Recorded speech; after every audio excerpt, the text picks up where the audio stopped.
Assalamualaikum warahmatullahi wabarakatuh. Sampurasun Rampes Wilujeng enjing murang kali sadayana. Kumaha kabarna hidup daramang? Alhamdulillah, mugi-mugi hidup sadaya senantiasa dipasihan kesehatan selalunya. Amin ya Allah ya rabbal alamin. Murang kali sadaya dina pangajaran ayeuna tepang deui sareng Bapa nyaeta Bapak Muhammad Iqbal Gustiana.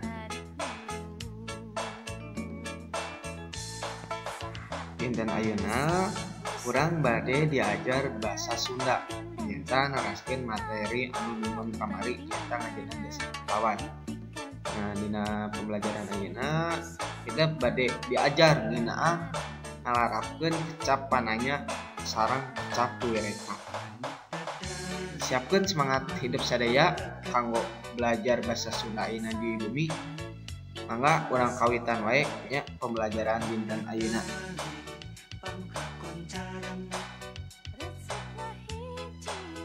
Pengertian kecapananya. Di dieu hidup sadaya anu terang, kecapananya eta naon hartosna?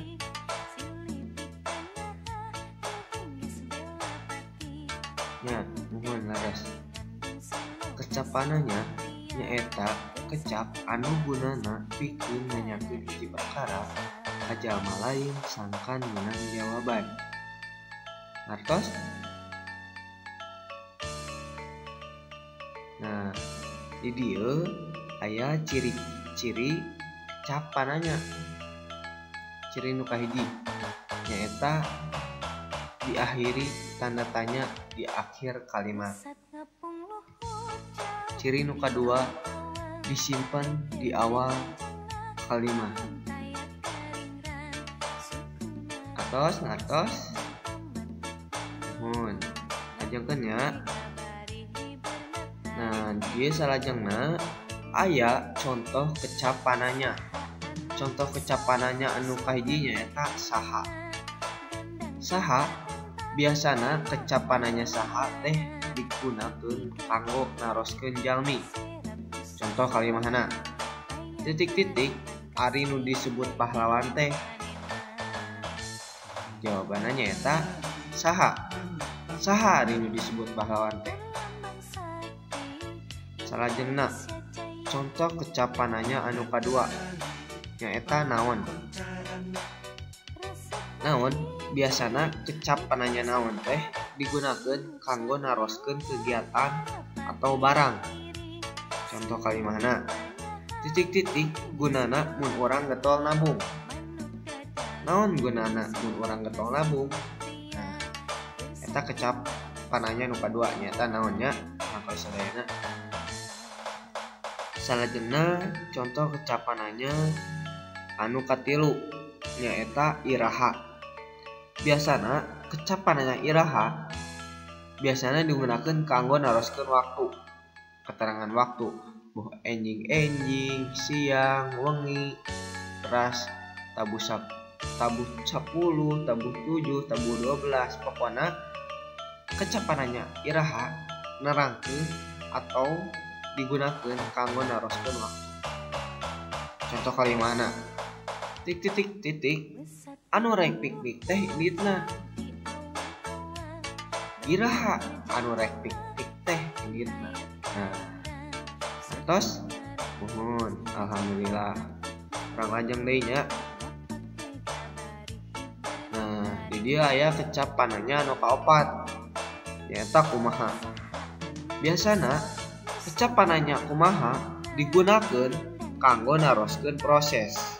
Contoh kalimahna titik-titik carana ari jadi anggota perpustakaan. Nah, dina kalimat nu kosong eta asupkeun kecapananyana kumaha. Kumaha carana ari jadi anggota perpustakaan? Sapertos kitu nya urang kali sadaya. Ngartosnya mugi-mugi anjeun sadaya ngartos.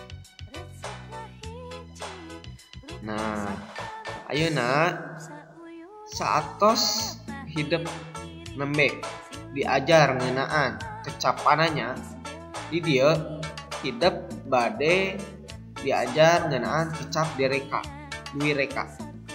Hidup sadaya tiasa sami-sami buka di buku halaman 78. Pengertian kecap duwe reka.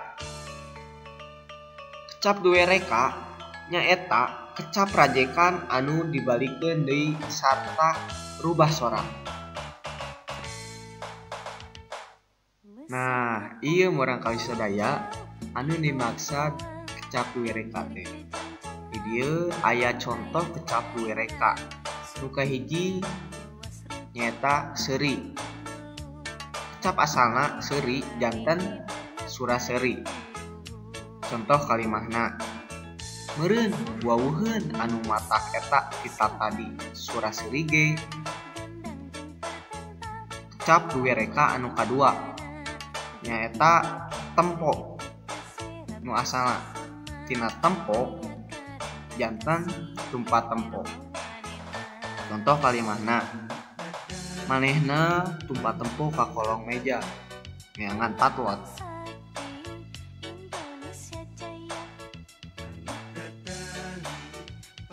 Alhamdulillah mung sakitu wae nu tiasa ku Bapa dugikeun dina pangajaran basa Sunda dinten ayeuna. Mugi-mugi murangkalih sadaya tiasa ngartos anu disampaikeun ku Bapa nya. Pami aya patarosan mangga tiasa langsung wae taroskeun ka Bapa. Nah, ayeuna di dieu aya tugasna nyaeta tugas anu kahiji hidup cobi kerjakeun latihan wae dina buku halaman 78 dugi 78. Nah, dirinya tugasna nyaeta ngalarakeun kecap pananya kana kalimah anu atos tadi dicontoh ku Bapa. Salajengna anu kadua kerjakeun latihan anu aya di buku halaman 78 dugi halaman 80. Nyata tugasna ngalengkapan kalimah menggunakeun kecap duwe reka. Tong hilap tugasna dikempakeun ka Google Classroom masing-masing. Antos alhamdulillahirabbil alamin. Hatur nuhun kanggo sadaya perhatosanana. Dicekapkeun mung sakitu wae.